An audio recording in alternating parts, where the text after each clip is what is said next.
And so I was at $600,000 a year back in 2017.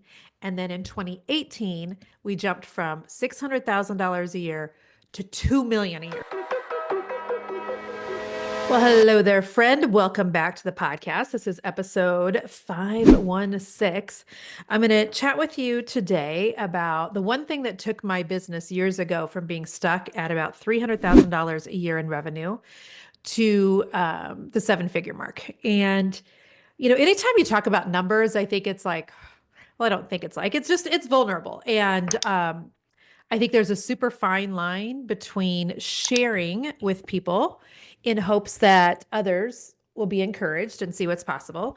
And the other side of the line is not necessarily boasting, but like showboating numbers um, just to impress. And I just never want to get into that. And so, you know, I've had many conversations with my team because there are a lot of people in my space who do share receipts and who do share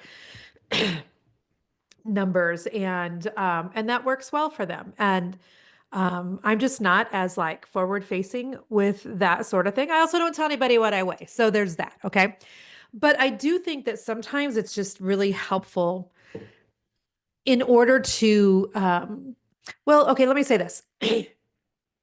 I don't know why I'm sniffling. Well, I think I'm getting a cold. That's why I'm sniffling things. I'm sniffling, I'm coffee. Okay. I think that sometimes I just wish that people would talk about numbers a little more in terms of like letting people know what normal is or average is or what it's really going to look like. Does that make sense? Because I remember the first time when I was talking to somebody in my space years and years ago, and they had like a $5 million launch. And I was like, holy smokes, a $5 million launch of their course. I mean, that is freaking unbelievable, right? And I know that like the highest launch I had ever had because we used to launch just one time a year, was a $764,000 launch. And I remember thinking 5 million, like, wow, I'm so far behind, and, good for them, but also like, feeling like I was so far behind. Well, then, but then they also said, but over $2 million of that was in affiliate revenue, or we had to pay that out to affiliates. And I was like, oh, so it wasn't like they didn't keep 5 million, they kept 3 million, but then it was like paying out 2 million to affiliates. And then they had $1 million in ads. And I'm like, oh, okay. So then it was, they actually netted 2 million. Like, you know what I'm saying? And so I think sometimes there's smoke and mirrors in every industry.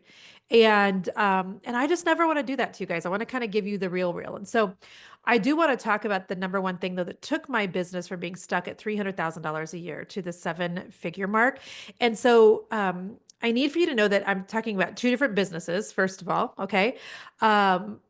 There were two businesses that I've had that have both done over $100,000 a year, and they've taken two different paths. All right. So back in the year 2000, I officially started my decorative painting company in Kansas City called The Magic Brush. I actually was like fiddling around with painting, doing some painting things back in 1999. But if I say 1999, I literally feel like I'm 80. So I'm just going to say 2000, because 2000 is when I actually did taxes for the first time. So I remember when, after the year 2000 was up, my friend Lisa was going to do taxes for me.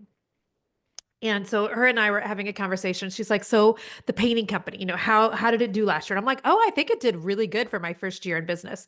And she's like, okay, what was your revenue? And I said, it was 90,000. And she's like, 9,000? And I'm like, no, 90,000. And she's like, 90,000. I'm like, I know, I almost hit $100,000 my first year in business as a solo entrepreneur. It was just me painting all by myself my first year back in the year 2000. And she was like, wow. And I'm like, I know, right? And so I could definitely see that there was a lot of potential in that company. And so that decorative painting company, it did well over $100,000 on its second year, which was in 2001. All right. And I was so excited about that, friends, because in my head, I mean, can I just like, I'm going to share something with you. It's going to make me sound like such a goober, but I can remember back in my early 20s when I worked for corporate America. I can remember thinking to myself, if only I could make $28,000 a year, I would be set for life. Who needs to make over $28,000 a year? I can remember thinking that in my young 20s, which was 30 some years ago. And isn't it funny now, like that's below poverty level, right? And so, but it's funny how times change. But, for all practical purposes, $100,000 a year was a really great revenue.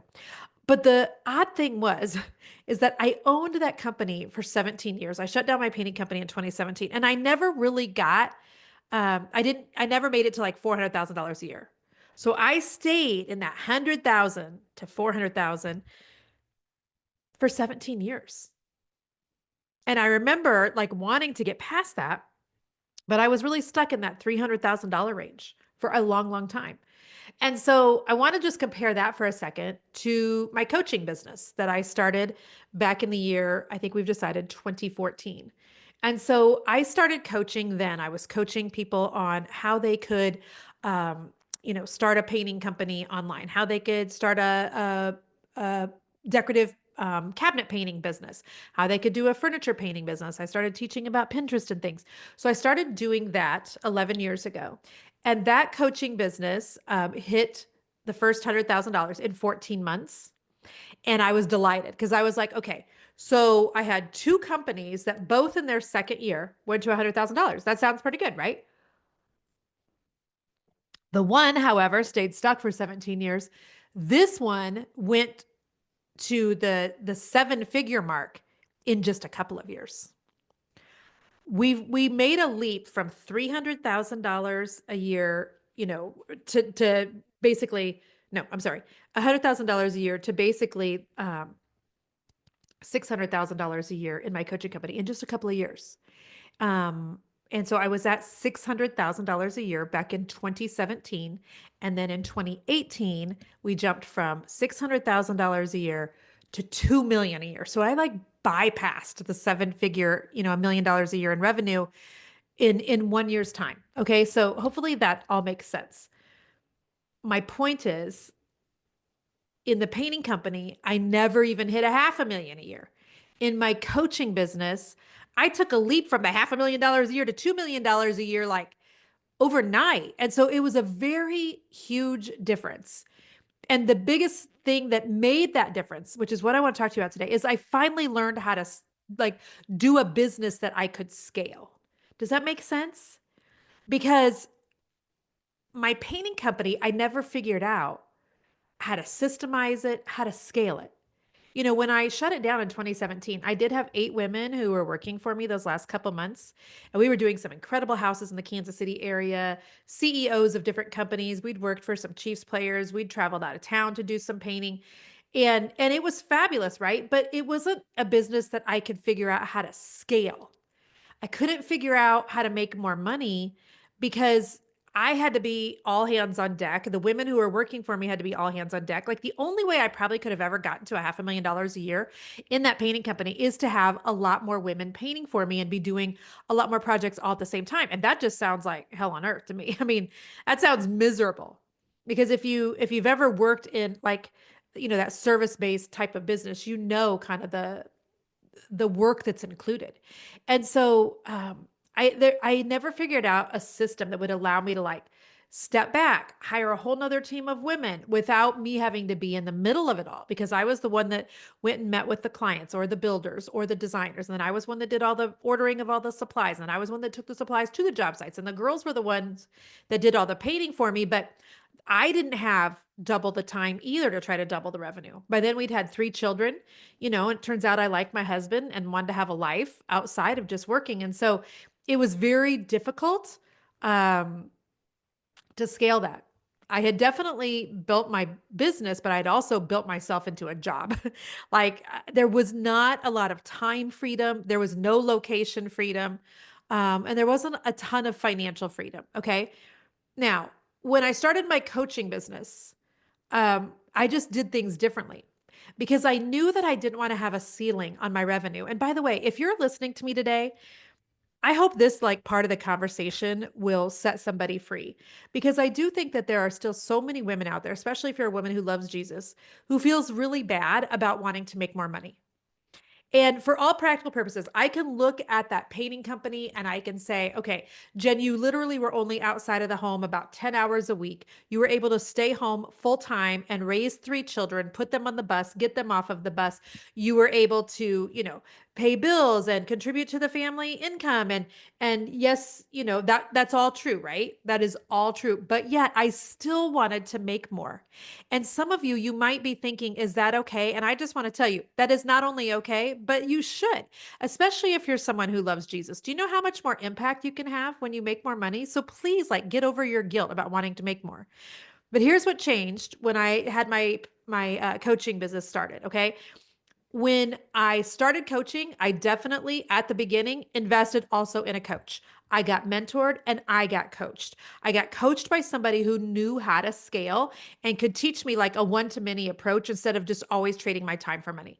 Instead of me having like, one client doing the work and then finding another client and then doing the work, I had somebody teach me how to do it differently. Okay. And then the keys to scaling that took me to seven figures were this. I figured out how to offer some like high ticket offers in addition to my monthly group. I figured out how to systemize and automate different things, meaning like I wasn't sending out receipts. I had, an autoresponder when somebody would buy something. I figured out how to make a system of something so that I wasn't required to be involved in every single step.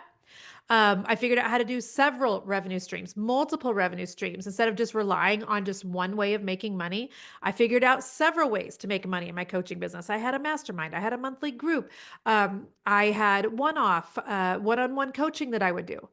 And I really figured out how to like leverage those things so I could serve more people at once without me burning out. So listen, if you're someone who's stuck in a six-figure grind and you're trying really hard to get to that seven-figure level, like you don't need to work harder. You do need a better strategy. You don't have to do everything yourself. I do suggest you get coached and you get help from some people who have been where you're trying to go. Okay. So scaling is not about adding more to your plate. It's about building the right foundation so that your business can grow without you doing more. So this last couple of days, have offered something that I've never offered before. You can go to theoffercollective.com. I am looking to work with 10 women for the next 90 days.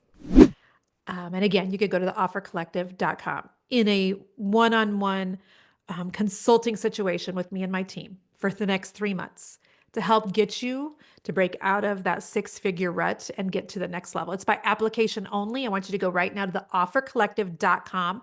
I want to teach you how to do what I did so that you can get to the next level quicker without burning yourself out, without, getting into a position where you're bitter about your business, the people around you are bitter about your business. There's such a better way to grow. And I want to teach you how to do that. This is not a course. This is not a membership. This is me working with you and my team and I in a more consulting one-on-one situation for the next 90 days so that I can teach you a better way to scale. You have access to me, my team, my templates, all of the things. Go to theoffercollective.com right now. If you're already at six figures and want to get to seven, I want to help. I'll see you there. Bye-bye.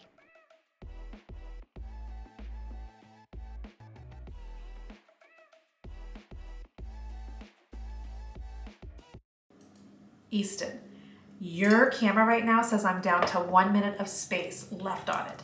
Why do I do this? I also am the mom who lets her car get down to like 5 miles left to eat